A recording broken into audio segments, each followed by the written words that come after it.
en Oseas 9, 10 al 14. Vamos buscándolo, por favor, mientras listo algunas cosas. Perfecto. Lo tenemos, queridos hermanos. Oseas 9, 10 al 14. Perfecto. Vamos a leerlo juntos. Oseas 9, 10 al 14. Dice así la palabra del Señor. Como uvas en el desierto allí a Israel, como las primicias de la higuera en su primera cosecha vi sus padres, pero fueron a Baal peor y se consagraron a la vergüenza. Y se hicieron tan abominables como los que amaban. Como un ave volará de Efraín su gloria. No habrá nacimiento, ni embarazo, ni concepción.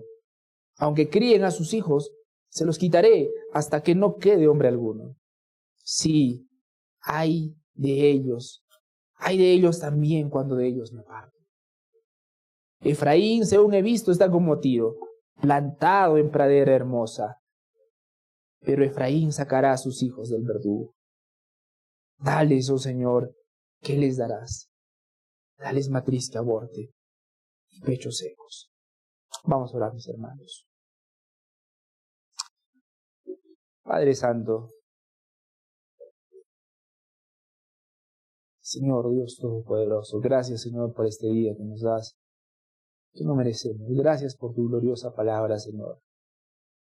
Y, Señor, estoy convencido que lo único que puede cambiarnos profundamente es tu palabra. Y tu palabra, Señor, en este momento va a ser expuesta. Mi Señor, mi Salvador, te pido que nos des un corazón enseñable. Porque, Padre Santo, ciertamente venimos con prejuicios, traumas, malas experiencias, pereza, ambiciones. Ciertamente, Señor, no traemos precisamente nada nuevo, nada bueno, Señor. Pero, Padre Santo, tu palabra es poderosa y gloriosa. Mi Señor, te pedimos que en esta hora obres en nuestras vidas, obres en nuestros corazones. Confróntanos en las áreas que tengas que confrontarnos. Anímanos en las áreas que necesitamos. Señor, danos corazones dispuestos a escucharte, Señor. Y confirma la obra de nuestras manos. Sí, Señor, la obra de nuestras manos confirma. Mi Señor, te pido aún que me des la claridad para poder exponer tu palabra en este tiempo tan sagrado, en el que nuevamente va a ser expuesta. Bendice, Padre Santo, este tiempo. En el nombre de tu Hijo Jesucristo. Amén. Queridos hermanos, el día de hoy, como hemos anunciado, vamos a estar exponiendo Oseas 9, del 10 al 14. Y el título de la prédica del día de hoy dice, no termines mal. ¿Por qué? Vamos a ver una realidad muy interesante. Ciertamente podemos empezar bien las cosas. Tendemos a empezar con ánimos algunas cosas. Las empezamos bien, con ganas, ordenado. Pero la realidad es que no necesariamente eso garantiza que vamos a terminar igual de bien. Y la triste realidad también es que podemos terminar mal. Podemos terminar mal. Y este es un mensaje de la palabra de Dios que nos va a mostrar cuál es nuestro corazón y dónde debería estar para asegurarnos de terminar esta carrera tan corta que es esta vida, pero que la corramos y la terminemos de manera victoriosa. Vamos a empezar con el versículo número 10. Vamos a estar en Oseas 9:10. Quiero asegurarme que todos estemos aquí, porque nosotros hacemos un tipo de predicación muy particular que se llama predicación expositiva, donde vamos a predicar versículo por versículo. Por eso es sumamente importante que lo tengamos la Biblia frente a nuestros ojos. ¿Sí? Perfecto. Vamos a empezar el versículo número 10. Dice así la palabra del Señor. Como uvas en el desierto hallé Israel, como las primicias de la higuera en su primera cosecha vio sus padres, pero fueron a Baal peor y se consagraron a la vergüenza. Queridos hermanos, aquí la palabra del Señor nos muestra cómo Dios ama a su pueblo en primer lugar. Cómo Dios ama a su pueblo, y el Señor ama a su pueblo de una manera tierna. Amor verdadero, ternura verdadera. Y yo no sé cuántos de nosotros hemos experimentado ese amor verdadero. Y peor aún, yo no sé si nosotros amamos y extendemos ese amor que nosotros decimos de tener a nuestros seres queridos, a nuestros hermanos. Lo cierto es que aquí en esta parte de Oseas, nosotros sabemos que en el libro de Oseas, Dios está llamando la atención a su pueblo, ¿correcto? Está llamando la atención a su pueblo. Les está mostrando que están en pecado. Están en pecado. Sin embargo, en el versículo número 10 pasa algo sumamente interesante. Dios les muestra cómo empezaron. Y acá nos muestra que Dios no es una persona tirana que simplemente se para acá y dice, ya, tú vas a portarte así, tienes que portarte así. Casi como un sargento, ¿no? Y aunque nuestro Dios es el Dios de los ejércitos, es mucho más que un Dios de los ejércitos. Es un Dios amoroso, poderoso y justo también, por supuesto. Pero en el versículo número 10, hermanos, nos muestra la manera en la que Dios miraba a su pueblo. Y es precioso como podemos verlo.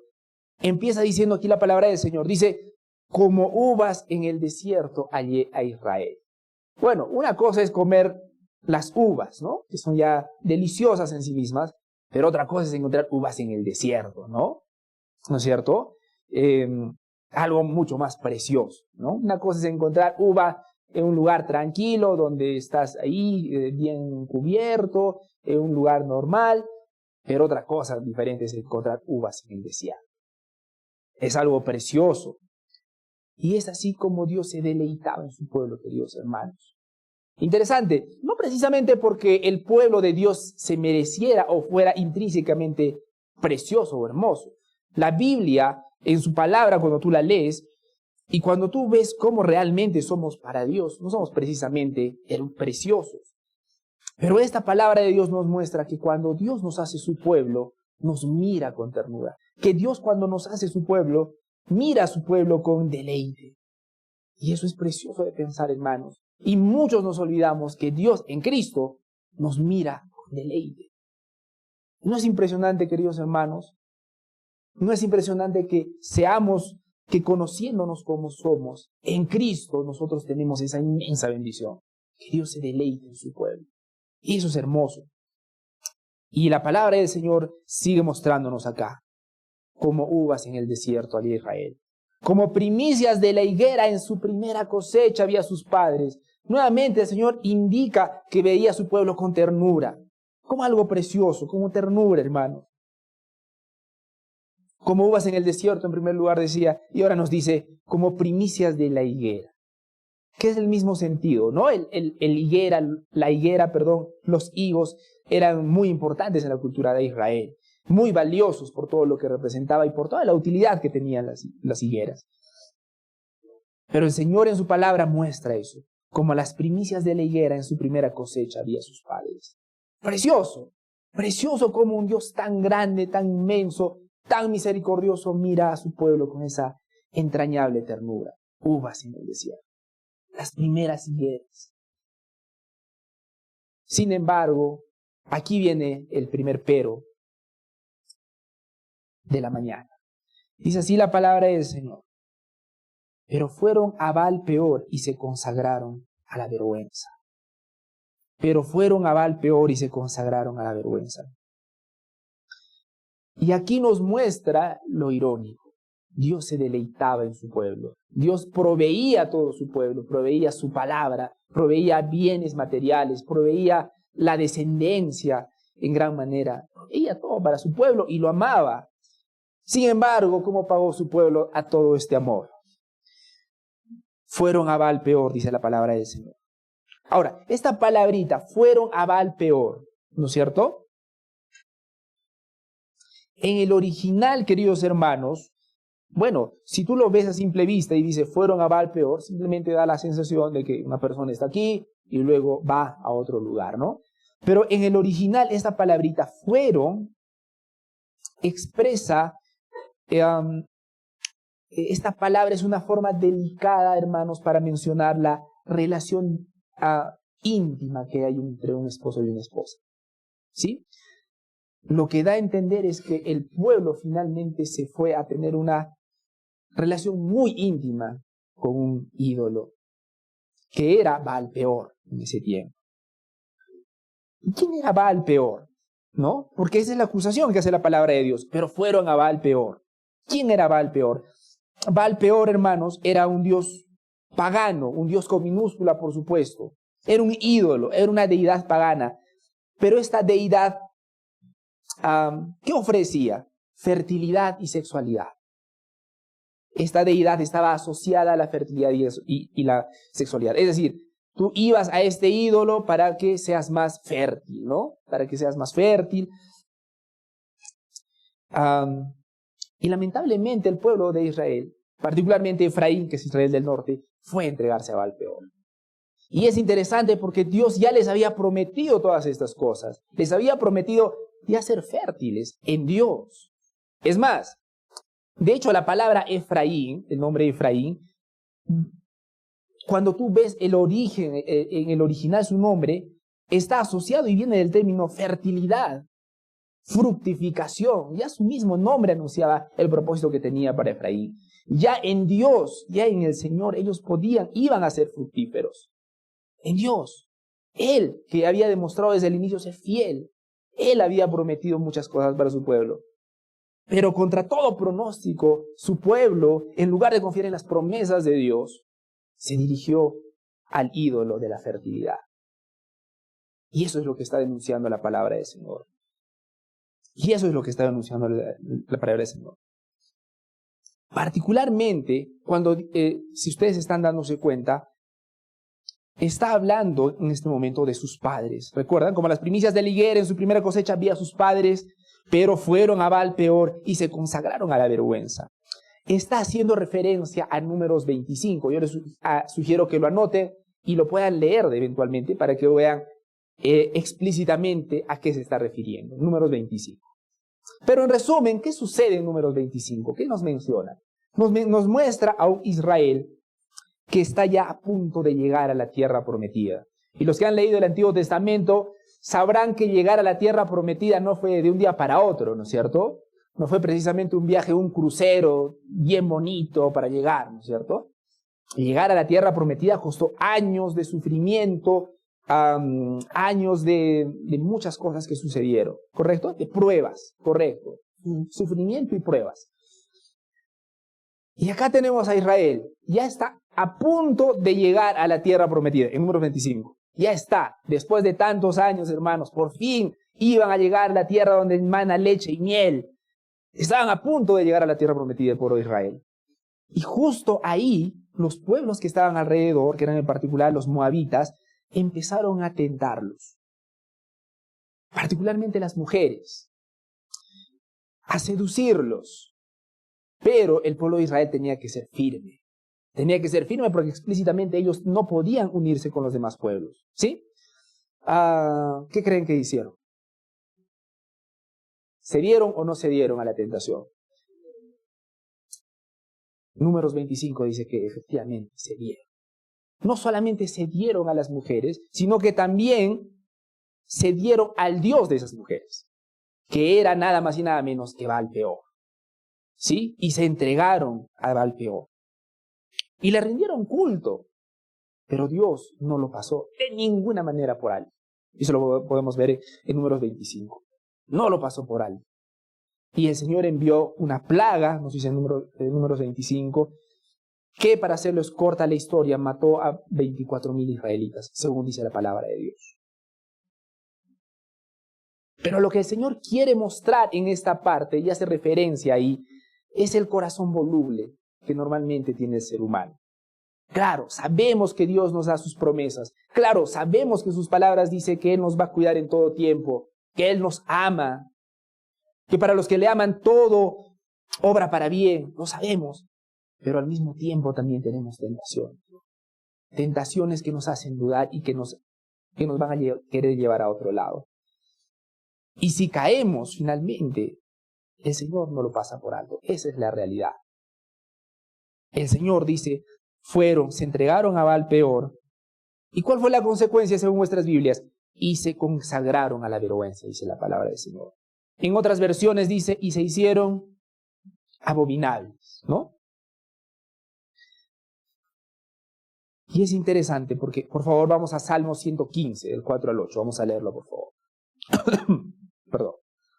Vamos al Salmo 115. 115:4.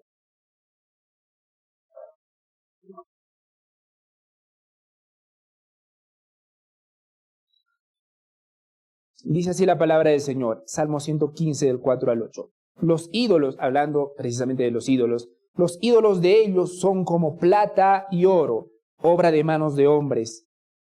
Tienen boca, mas no hablan, tienen ojos, mas no ven, orejas tienen, mas no oyen, tienen narices, mas no huelen, manos tienen, mas no palpan, tienen pies, mas no andan, no hablan con su garganta. Semejantes a ellos son los que lo hacen, y cualquiera que confía en ellos. Y es que, queridos hermanos, uno no llega a parecerse, uno no solamente llega a parecerse, aquello a lo que se entrega. Porque es curioso, al final nosotros nos llegamos a parecer a aquello que nos entregamos. Sea lo bueno, sea lo malo, queridos hermanos. Finalmente vamos a terminar pareciéndonos a aquello con lo que tenemos mucha comunión. Y esa es la realidad. Pero lo triste es que no solamente nos vamos a parecer a aquello que nos entregamos, sino que nos vamos a aliar con eso. Y es por eso que la palabra del Señor dice, se entregaron a Baal-peor, fueron a Baal-peor y se consagraron a la vergüenza. Pero en otras versiones se entiende mejor, se hicieron abominables. Se hicieron abominables. Y miren, hermanos, esa es la realidad que nos muestra la palabra de Dios. Que finalmente nos convertimos en seres abominables delante de Dios cuando finalmente nos entregamos a nuestros ídolos. Claro que sí, el día de hoy alguien dirá, no, yo no me entregaría a un ídolo como Baal-peor. Sí, pero ¿qué ídolos actuales? El dinero, el placer, el poder. Todas esas cosas que te prometen dar solamente lo que Dios puede dar. Entonces, hermanos, dicen, se consagraron a la vergüenza y se hicieron abominables, dice la palabra del Señor. Y se hicieron abominables. Y quisiera que noten que, hermanos, lo que hizo el pueblo de Israel es abandonar a su Dios. Nuevamente, contra todo pronóstico. Abandonaron a su Dios para entregarse a lo abominable, según las Escrituras. Pero el principio que podemos sacar de acá es que cada cosa que abandonamos, cada cosa en la que abandonamos a Dios, siempre termina en vergüenza. Cada cosa en la que abandonamos a Dios, siempre termina en vergüenza. Dice la palabra del Señor, fueron a Baal-peor y se consagraron a la vergüenza. Y a veces olvidamos, queridos hermanos, que cuando dejamos y abandonamos a Dios, sea lo que sea que quieras emprender, va a terminar en vergüenza. Noten que estoy diciendo en vergüenza y no necesariamente estoy diciendo va a terminar mal. Porque en este mundo, como ya lo decían muchos profetas, hay hombres que son inmensamente malvados, inmensamente cínicos, que les importa un pepino Dios, disculpen el uso de la palabra, y mueren tranquilos. Tienen hijos, hermosos, hijos preciosos, tienen una carrera impresionante, y mueren en paz. ¿No? Pero las Escrituras también dicen que esas personas van a rendir cuentas a Dios. Y esa sí no es una bonita historia, ¿no? Cada cosa en la que abandonamos a Dios terminará en vergüenza, hermanos. Y como dijo alguien, cada persona que decide emprender algo sin Dios merece fracasar miserablemente o triunfar miserablemente. No sé si me dejo entender. Finalmente, queridos hermanos, alejarnos de Dios va a ser una vergüenza. Porque estamos llamados a vivir para Él. A vivir para Él. Y en los versículos posteriores nos va a indicar la palabra de Dios, las consecuencias de abandonar a Dios, las consecuencias de entregarse al pecado. Más allá de las consecuencias de entregarse al pecado, las consecuencias de abandonar a Dios. Y vamos a leer de golpe los versículos 11 y 14 para entender de mejor manera. Dice así la palabra del Señor, Oseas 9 del 11 al 14. Como un ave volará de Efraín su gloria. No habrá nacimiento, ni embarazo, ni concepción. Aunque críen a sus hijos, se los quitaré, hasta que no quede hombre alguno. Sí, hay de aquellos de ellos también, cuando de ellos me aparte. Dice la palabra de Dios. Y acá nos muestra las consecuencias. Versículo 11, atención al versículo 11, por favor. Dice, como ave volará de Efraín su gloria. No habrá nacimiento, ni embarazo, ni concepción. Fíjense en esto, mucha atención acá. Como un ave volará de Efraín su gloria. ¿Alguno de ustedes ha intentado atrapar un pajarito? ¿Lo ha intentado, hermanos? ¿Sí? ¿Sí? ¿Una vez? ¿No es cierto? Bueno, ya David solo los mataba, dice, ¿no? Eso no cuenta, hermano, disculpa. Si alguna vez han intentado eso, ¿han visto cuán escurridizos son los pajaritos? Se escapan rápido, ¿no es cierto? No es que te miran todo emocionados como un dibujo animado, se escapan. Y en ese sentido dice que como un ave volará de Efraín su gloria. Efraín tiene una gloria y dice que esa gloria se va a ir volando, se va a escapar como un ave. ¿Pero a qué gloria se está refiriendo? Ciertamente Efraín, es decir, Israel del norte, tenía una gloria. Bueno, tenía muchas glorias. La principal gloria era que era el pueblo de Dios. Pero tenía muchas otras glorias en el sentido de que tenía muchas bendiciones. Tenía riquezas, tenía muchas cosas, hermanos. Además de las riquezas, tenía también una gran descendencia. Y precisamente a la gran descendencia es en particular al castigo que se está haciendo referencia acá. Miren, hermanos, como un ave volará de Efraín su gloria, y miren lo que dice acá, no habrá nacimiento, ni embarazo, ni concepción. Así dice la palabra del Señor. ¿Por qué? ¿Por qué es un castigo que no haya nacimiento, ni embarazo, ni concepción? ¿Por qué, queridos hermanos? Porque la descendencia, particularmente para el pueblo de Israel, tener mucha descendencia era sumamente importante. Tener muchos hijos era importantísimo para la cultura de Israel. De pronto, el día de hoy no lo tenemos tan claro, porque no sé si alguno de ustedes dirá, bueno, mi meta es, yo quisiera tener unos 7, 8 hijos, mínimo, ¿no? No sé. No, pero para el pueblo de Israel era sumamente importante tener mucha descendencia. ¿Por qué? Porque la descendencia era una de las mayores bendiciones de Dios para Israel. Por ejemplo, en Génesis 15:5, ¿recuerdan la promesa que le hizo Abraham? ¿Sí? Porque eso viene de la promesa. El hecho de tener muchos hijos, queridos hermanos, para Israel, no solamente era un tema caprichoso. Miren, tengo más hijos, tú tienes 5 hijos, yo tengo 7, gané. No, era algo más profundo. Eso venía de la promesa de Dios. Y les leo rápidamente Génesis 15:5. Dice, Abraham, ¿no? Y se lo llevó fuera y le dijo, mira ahora los cielos y cuenta las estrellas, si puedes contar. Y le dijo, así será tu descendencia. ¿Recuerda la promesa que le hizo Dios? Y si bajas más allá del versículo 17, el Señor le dice a Abraham, de cierto te bendeciré, te multiplicaré tu descendencia como las estrellas del cielo y como la arena que está a las orillas del mar. Y tu descendencia poseerá las puertas de sus enemigos. Y eso era, hermanos. Esa era la promesa que Dios le había hecho a su pueblo, que iba a ser un pueblo grande. Y al perder la capacidad de tener hijos, porque eso está diciendo la palabra del Señor, ese es el castigo que le está dando al pueblo de Israel, que no iba a tener la capacidad de tener hijos, que iban a morir sus hijos. Miren, al perder la capacidad de tener hijos, Israel enfrentaba la interrupción de su linaje y el fin de su futuro como pueblo. Y eso era desastroso para ellos, porque ellos eran el pueblo de Dios. Y ellos eran mortales. Y para que el pueblo continúe siendo el pueblo de Dios, para que continúe, necesitaban desde luego tener descendencia. ¿Correcto? Y esas eran graves noticias para ellos. Y el Señor deja bien en claro que tenía decidido hacer esto. Miren el versículo número 12. Aunque críen a sus hijos, porque claro, podían haber personas, bueno, felizmente yo sí tengo mis hijos, ¿no? Ya por lo menos mi descendencia está un poquito asegurada. Pero para que no quede ni una sombra de esperanza, miren el versículo número 12. Aunque críen a sus hijos, se los quitaré, hasta que no quede hombre alguno.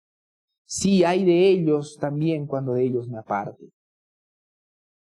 Y acá nos muestra claramente, incluso si ellos lograban tener hijos, ellos iban a morir.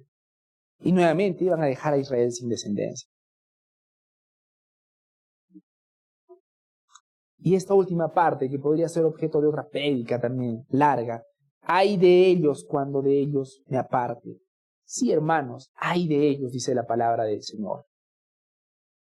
Porque, queridos hermanos, Escúchame, por favor, nos puede faltar todo. Todo. Nos puede faltar todo. Menos Dios. Porque el momento que nos falta Dios, nos falta todo, hermanos. El momento, miren hermanos, nos puede faltar la comida, nos puede faltar un techo donde dormir, nos puede faltar aún trabajo por un tiempo, pero no nos puede faltarnos todo en Dios. Porque el día en que Él nos falte, ahí podemos decir como Él, ay de aquellos. Ahí sí podemos decir ay de aquellos. Versículo 13. Dice, Efraín, según he visto, está como Tiro, plantado en pradera hermosa. Aquí ahora hace una comparación con Tiro, que era una ciudad que está un poquito más al norte, ¿no es cierto? Si han leído el Antiguo Testamento, particularmente leemos muy a menudo Tiro y Sidón, ¿no es cierto? Por ejemplo, pero más arriba está Tiro. Tiro era una ciudad muy próspera, al igual que Israel. La diferencia es que Tiro no creía en el Dios de Israel, pero aún así le estaba yendo espectacular. Tiro era una ciudad muy próspera, pero no creía en Dios, ni lo pretendía obedecer, pero igual estaba yendo bien. Entonces Tiro era una ciudad que le iba genial, pero por dentro estaba súper mal. Pero la comparación que hace el Señor es la siguiente. Efraín, según he visto, está como Tiro, plantado en pradera hermosa. Es una comparación con una ciudad incrédula, pagana. Y dice, bueno, mira, Israel, tú estás igual de bien que ellos, pero Efraín sacará a sus hijos al verdugo. En otras versiones dice, pero Efraín sacará sus hijos al matador. Y nuevamente insiste, voy a cortar vuestra descendencia. ¿Ustedes están bien? Sí. ¿Están bien incluso como otros lugares en los que no creen en mí? Sí. Pero ustedes me han abandonado. Ustedes me han abandonado y voy a cortar vuestra descendencia. Aunque Israel estaba en un lugar privilegiado, su futuro iba a terminar en desolación. Sus hijos iban a ser llevados al exilio, hermanos. Y lo triste es que sus hijos seguían con los mismos patrones. Tal vez alguno de ustedes puede decir, bueno, yo entiendo que lo que hicieron en el pasado sus padres, pero ¿qué culpa tienen los hijos? ¿No? Uno puede tender a pensar en eso. Y los que somos papás entenderemos un poco mejor. O sea, yo pago las consecuencias, pero a mi hijo no, ¿no? O sea, ¿él qué culpa tiene? ¿Qué culpa tienen mis hijos? Si hay algo que tengo que enfrentar, prefiero hacerlo yo, cárguenmelo a mí. A mi hijo no, que no tiene la culpa. Uno tendería a pensar y diría, Señor, ¿y pero por qué a sus hijos? O sea, castígalos a ellos. Sus hijos no tienen nada que ver. Pero esto nos muestra, queridos hermanos, que sus hijos no eran precisamente inocentes. Y nos muestra que sus hijos seguían con el mismo patrón de idolatría y abandono a Dios. Y el Señor iba a cortarlos. El Señor iba a cortarlos.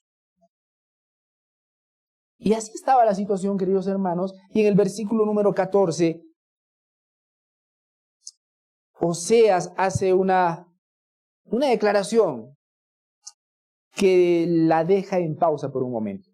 Miren ustedes, número 14 dice, dales, oh Señor, ¿qué les darás?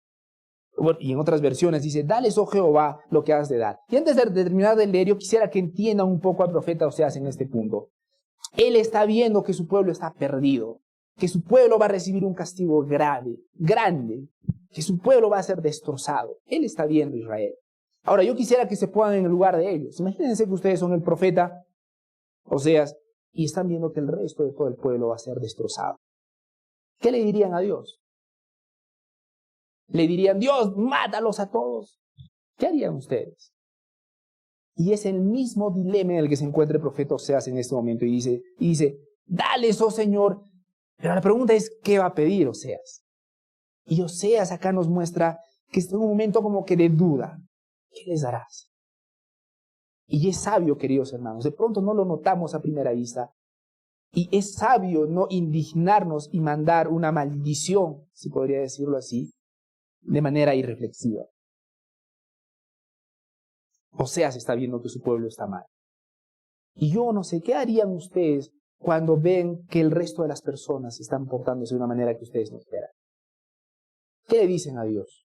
¿Cuál es su oración por ellos? Si es que oramos por ellos. Y Oseas se detiene acá, Señor, ¿qué les darás? Se frena y en otras versiones dice, ¿qué le has de dar? O sea, se frena un ratito en lugar de decir, Señor, haz esto contra ellos. Simplemente entra un momento de reflexión y dice, Señor, tales, pero ¿qué? Y termina el versículo 14 diciendo, dales matriz que aborte y pechos secos. ¿Por qué? No precisamente porque él estaba deseando el mal a su pueblo. La razón de ser era que si es que tan gran maldición va a caer sobre este pueblo, si va a haber un sufrimiento tan grande, por lo menos que ya no hayan hijos que sufran tanto. Esa era la intención de Oseas. Y es necesario que recordemos que esa es la intención de Oseas para que no dé el sentido de que simplemente el profeta está maldiciendo a su pueblo, lo cual no es así. Entonces, hermanos, ¿cómo se relaciona todo esto que estaba sucediendo en Israel con el Evangelio? Porque al final todo mensaje confluye en el Evangelio. Entonces, quisiera mostrarles lo siguiente. La razón de tener hijos para Israel era sumamente importante porque aseguraba que el pueblo de Dios continúe expandiéndose y por tanto también se expandían, ¿qué cosa? Personas que hacían la voluntad de Dios, personas que vivían de acuerdo a la palabra de Dios, ¿correcto? Hoy en Cristo, hermanos, ese grupo de personas se sigue expandiendo, pero ya no es un grupo étnico, sino un grupo de personas que ponen su fe en Jesús. En este caso, estas personas van a vivir de acuerdo a su palabra, voluntad y principios. En Cristo, hermanos, eso que Israel estaba por perder, en Cristo se va a poder dar de manera plena. Nuevamente, en el Antiguo Testamento, hermanos, el pueblo de Dios se expandía a través de una descendencia física, ¿no? Ahora, los sacerdotes tenían que guiar al pueblo. Pero este sistema era limitado porque los sacerdotes eran seres humanos como tú y como yo. Consagrados al Señor, sí, pero con las mismas limitaciones que tenemos los seres humanos. La descendencia de Israel era crucial para mantener vivo el plan de redención de Dios. Porque la pregunta del millón es, ¿el Mesías de dónde iba a venir, hermanos? ¿De Perú? El Mesías tenía que venir precisamente de la promesa. Iba a venir de Israel. ¿No es cierto? La descendencia de Israel era crucial para mantener vivo el plan de redención de Dios que culminaría en el Mesías. Y vino en el Mesías efectivamente. Vino, hermanos. Lo que estaba en juego acá, yo quisiera que vean la gravedad de lo que estaba escuchando el pueblo de Israel. Lo que estaba en juego no solamente es que iban a tener hijos, lo que estaba en juego era el hecho de que el reino de Dios continúe expandiéndose. Pero tenemos que recordar que finalmente Dios cumplió con su promesa. Llegó el Mesías. No porque Israel había cumplido bien su trabajo, todo lo contrario. A pesar de que Israel había fracasado múltiples veces, Dios en su misericordia terminó enviando al Mesías, que es Jesucristo. ¿Y ahora cómo se expande el pueblo de Dios? ¿A través de tener hijos? No, a través de creer en Jesucristo. Y es de manera más plena, porque en el Antiguo Testamento, ¿quiénes guiaban al pueblo? ¿Quiénes los dirigían? Los sacerdotes. Pero hoy en día tenemos un sacerdote perfecto, que es Jesucristo. ¿Qué es Jesucristo, hermanos? El pueblo de Israel tenía que dejar una descendencia para continuar con el reinado de Jesús. Bueno, de Dios en general. ¿Qué cosa nosotros tenemos que dejar, hermanos? ¿Nos hemos puesto a pensar para qué Dios nos ha puesto en esta tierra? ¿Para qué Dios nos ha puesto en esta tierra? Sí, para su gloria. Es verdad, para su gloria. Pero tenemos que recordar, hermanos, en Cristo, ¿qué estamos llamados a dejar en este mundo? ¿Te has puesto a pensar alguna vez cuando te vayas, cuando partas de este mundo, qué vas a dejar? ¿Alguna vez te has puesto a pensar que cuando partas, qué vas a dejar este mundo? Belisario tal vez su guitarra favorita. Algunos de ustedes dirán, bueno, tengo un par de terrenitos. ¿Nos hemos puesto a pensar, hermanos, qué vamos a dejar? ¿O nunca nos hemos puesto a pensar en eso? Yo me dirijo a los más jóvenes. No sé si los jóvenes nos ponemos a pensar, ¿qué pienso dejar en este mundo? Porque en Cristo tenemos muchas cosas para dejar después. Y no es una gran oportunidad, aún es un mandamiento. Es un mandamiento.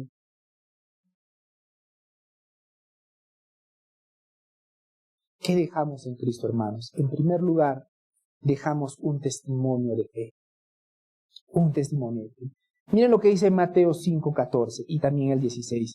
Vosotros sois la luz del mundo. Así alumbre vuestra luz delante de los hombres, para que vean vuestras buenas obras y glorifiquen a vuestro Padre que está en los cielos. Queridos hermanos, nuestra idea normalmente cuando pensamos en qué legado, en qué vamos a dejar aquí en este mundo, normalmente pensamos en términos materiales.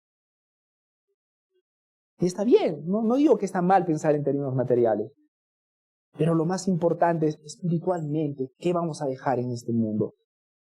Y una de las cosas, y espero que la oración de cada uno de nosotros sea, que cuando partamos de este mundo, lo que dejemos sea un testimonio de fe. Cuando partas de este mundo, ¿qué crees que van a decir las personas sobre tu testimonio de fe?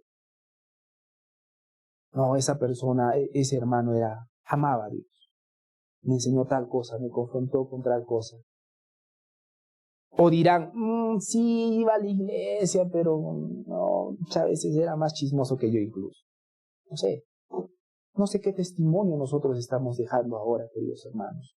Tal vez estamos cayendo en la trampa de decir, bueno, sí, ahora estoy más o menos, pero dentro de un tiempito ya voy a entrar de lleno al Señor, ¿no? A la iglesia. Y ese tiempito nunca llega. Estamos en Cristo llamados a dejar un testimonio de fe. ¿Qué estamos llamados también a dejar? Un discipulado, un legado de discipulado. ¿Qué es discipular, queridos hermanos? Discipular es simplemente ayudar a otros a crecer en su relación con el Señor, guiándoles y enseñar al Señor y enseñar a seguir al Señor Jesús. ¿Recuerdan como decía Mateo 28:19? Por tanto, id y hacer discípulos en todas las naciones. Y es un legado precioso el que tú puedes dejar al entregar y al invertir tu vida en otro hermano nuevo en la fe, en su caminar con el Señor. Y pocos lo vemos como un legado, pocos lo vemos como algo que podemos dejar en Cristo. Finalmente, un legado de amor y servicio. Juan 13:35, si me pueden acompañar, por favor. Juan 13:35. Vamos, por favor, a Juan 13:35.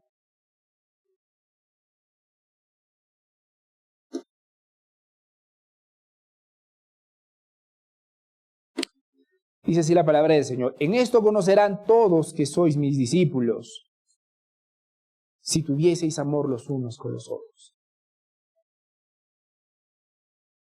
Algo que debería caracterizarnos como creyentes es el amor bíblico, como estábamos viendo en la mañana, queridos hermanos. Y el amor bíblico es muchísimo más profundo que el amor que nos vende la sociedad. El amor bíblico es muchísimo más profundo que un sentimiento. Y estamos llamados a eso.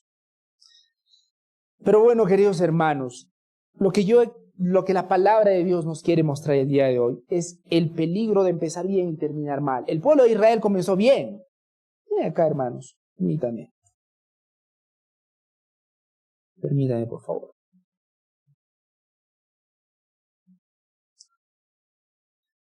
¿Cómo empieza hablando la palabra del Señor? Como uvas del desierto, como primicias en la higuera.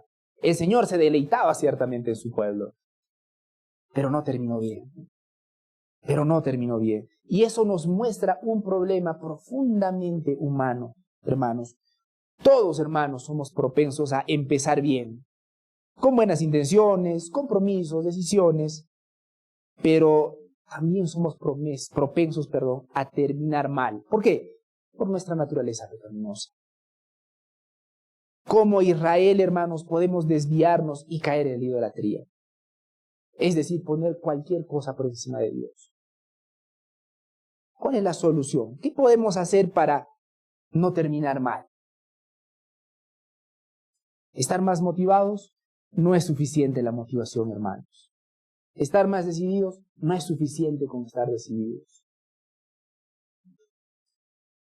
Y la solución está en Hebreos 4:15. Vamos por favor a Hebreos 4:15.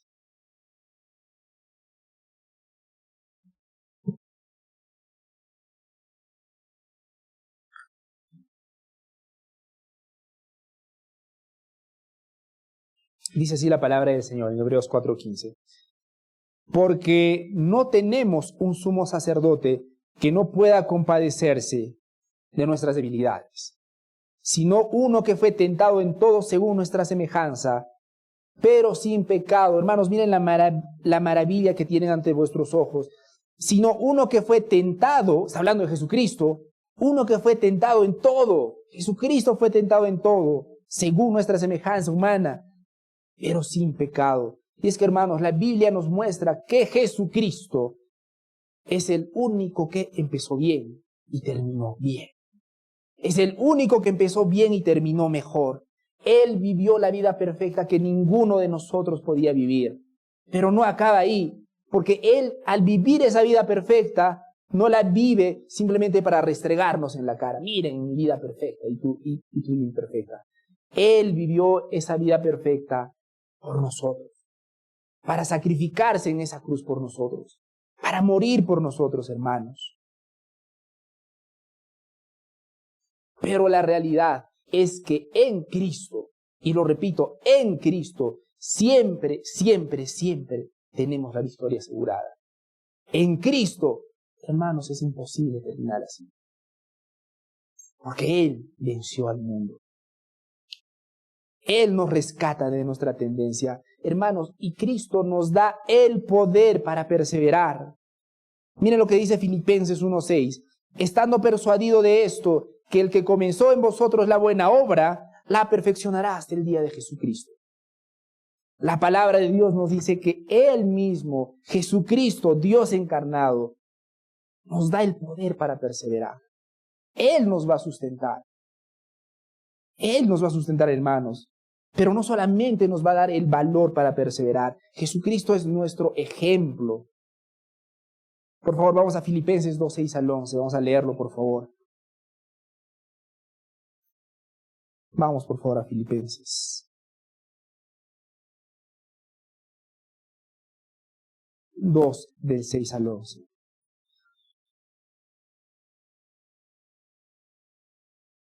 ¿Cómo podemos perseverar en un mundo tan hostil como este, queridos hermanos?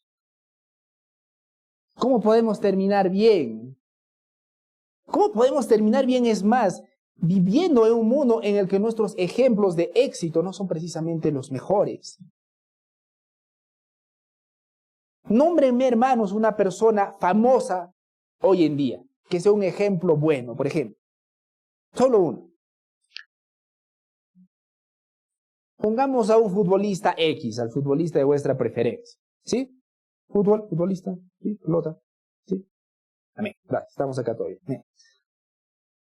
Si ustedes se fijan, hermanos, normalmente la imagen de éxito que nos vende es una persona sola. No sé si se han dado cuenta, es lo curioso. Una persona en solitario que avanza, se esfuerza y llega a lo más alto de la cima. Por supuesto, sola. Y por supuesto, con base a sus esfuerzos. Y esa es la imagen que el mundo nos vende de terminar bien. Pero vamos a ver qué dice Filipenses 2:6-11, por favor. Vamos a leerlos todos juntos. Dice, el cual, siendo en forma de Dios, no estimó el ser igual a Dios como cosa a que aferrarse, sino que se despojó a sí mismo tomando forma de siervo, hecho semejante a los hombres, y estando en la condición de hombre, se humilló a sí mismo, haciéndose obediente hasta la muerte y la muerte de cruz. Ese es nuestro ejemplo, queridos hermanos. Ese es nuestro ejemplo. No es precisamente el ejemplo que nos vende el mundo, de un hombre en el que se para y simplemente pide los aplausos de las personas. No, miren mi grandeza. Él, hermanos, Jesucristo, no estimó el ser igual a Dios. Si hay alguien que tenía con qué creerse, con qué jactarse, con qué mostrar que es infinitamente superior a nosotros, era Jesús. No estimó el ser igual a Dios como cosa que aferrarse. Se despojó a sí mismo, hermanos, tomando forma de siervo, hecho semejante a los hombres. Si tú fueras Dios y te convertirías en un hombre, ¿qué harías? Hay una película, ¿no? Dios por un día, algo así, en la que un hombre tiene poderes de Dios, ¿no? Puede hacer ciertas cosas. Y lo curioso es que en esa película es un ser humano simplemente jugando con los superpoderes, qué sé yo. Pero la Biblia nos muestra qué hizo Dios cuando se convirtió en hombre. Y hermanos, porque incluso las personas mejor dotadas de este mundo, deportistas, científicos, ingenieros, abogados, qué sé yo, cuando tienen cierta superioridad, digamos así, normalmente la tendencia del ser humano es jactarse, sacar pecho, inflar el pecho, ¿no? Pero Jesucristo al ser hombre, se humilló a sí mismo. ¿Hasta qué punto, hermanos? La Biblia dice que hasta la muerte. Y muerte de cruz. Ese es el ejemplo que nosotros tenemos en Cristo. Y ese es aún el legado que nosotros estamos llamados a dar. Entonces, sin Cristo es imposible mantenernos fieles a Dios. Hermanos, hermanas, amigos y amigas, hay personas aquí que simplemente son moralistas. Esa es la realidad. Yo no lo puedo decir de otra manera. Simplemente son moralistas, simplemente quieren arreglar su vida. Hay personas acá que simplemente no quieren agradar a Dios precisamente. Quieren usar a Dios para salir de sus problemas, pero no quieren agradar a Dios en medio de sus problemas. A esas personas tengo un mensaje para darles. Están perdiendo el tiempo. Porque sin Cristo es imposible mantenernos fieles a Dios.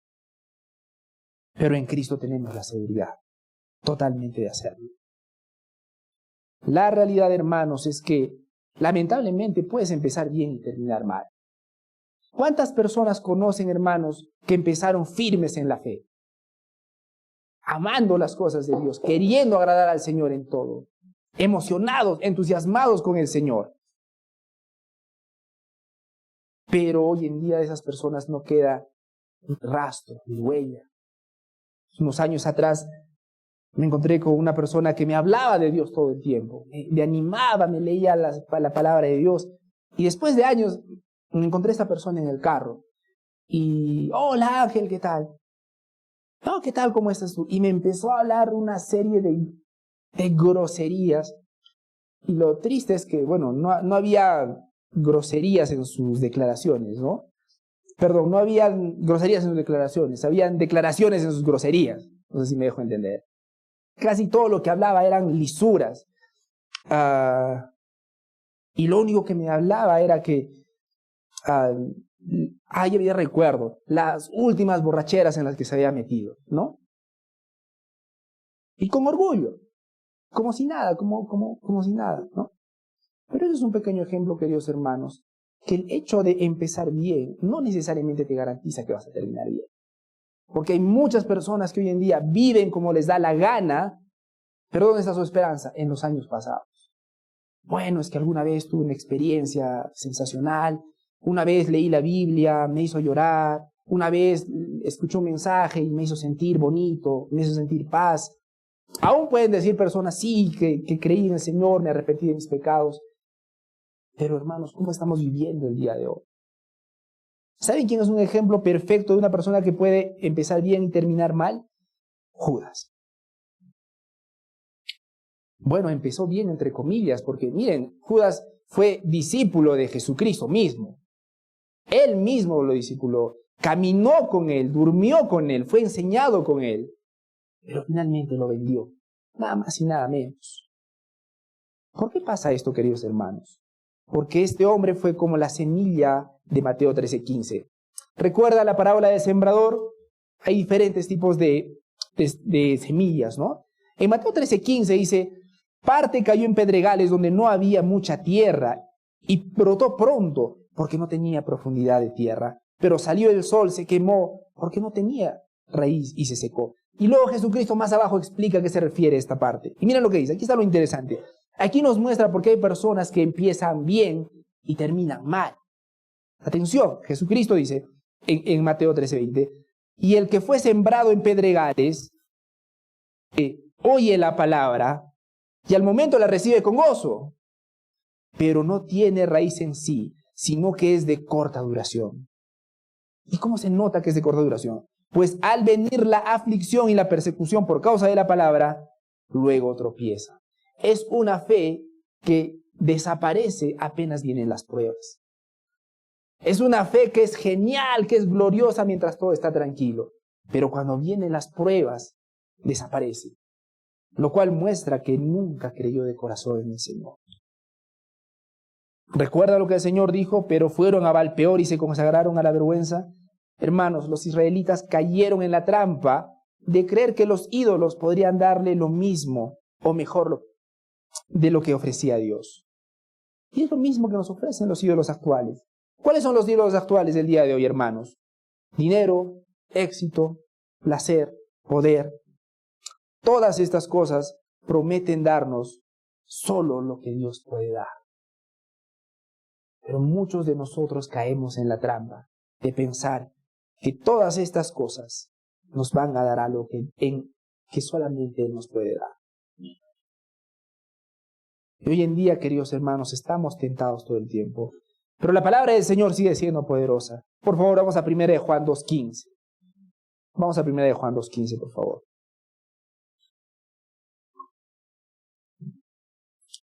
Dice así la palabra del Señor. Vamos a leerlo hasta el número 16.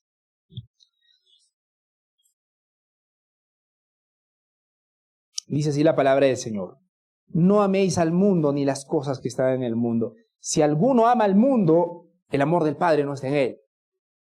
Porque todo lo que hay en el mundo, los deseos de la carne, los deseos de los ojos y la vanagloria de la vida, no proviene del Padre, sino del mundo. Hermanos, hoy en día estamos en un momento crucial, así como Israel. Israel estaba a punto de entrar a la tierra prometida, pero venían a seducirlos.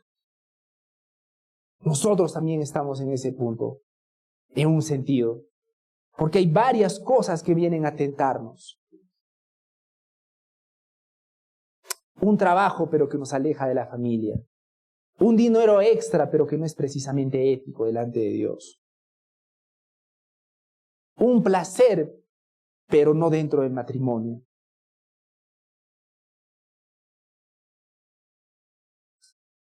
Todos estamos expuestos a eso, queridos hermanos. Pero la palabra del Señor es clara.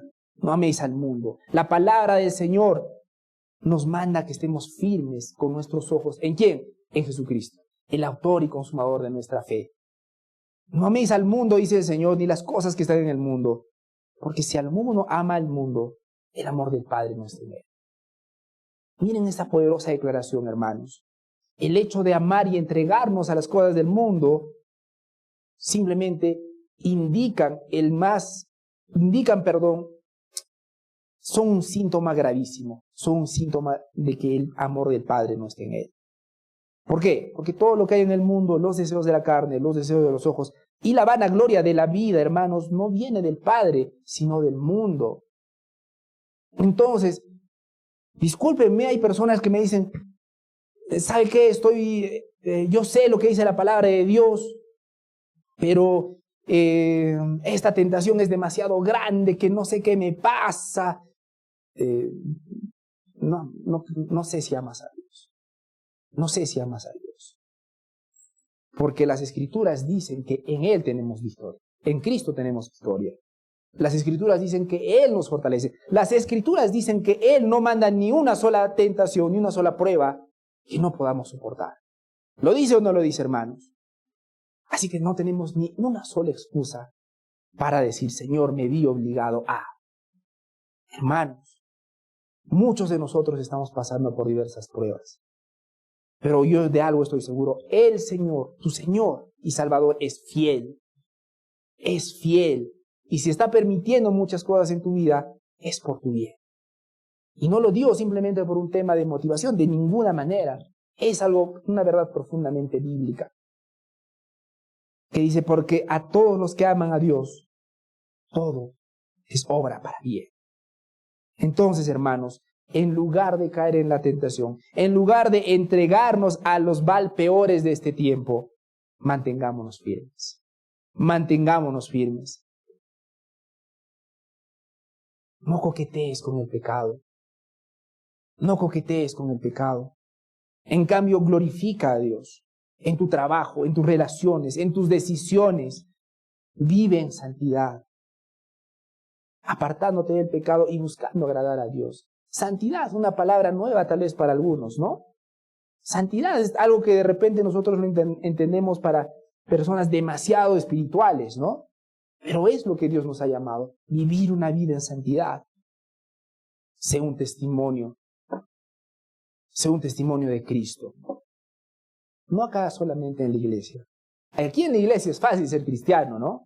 Hermanito, ¿qué tal? ¿Cómo estás? La paz del Señor, hermano.